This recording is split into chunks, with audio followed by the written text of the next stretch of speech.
Alam mo, totoo yan. Naniniwala ako dyan. I agree with you. Lalo na kapag random ka lang aakyat or di kaya dadaan sa isang lugar na hindi ka familiar talaga at maraming mga basura.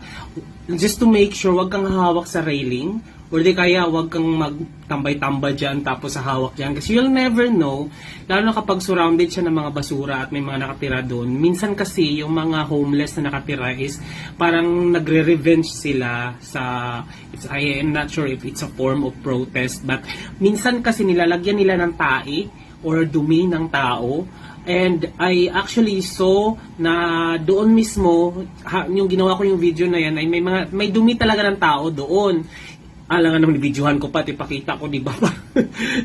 Mabantay na mga ano ng mga dumi ng tao, di ba? So, pero meron doon. So, tsaka parang sinadya talaga siya.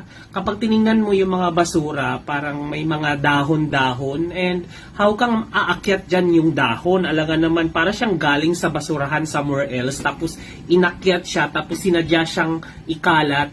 For some reason, I'm not sure if it's a protest kasi nga pinaalis sila doon or hindi sila pinatira doon. So, but I'm not really into parang supporting those homeless people na nandyan, naka-occupy dahil nga sobrang hassle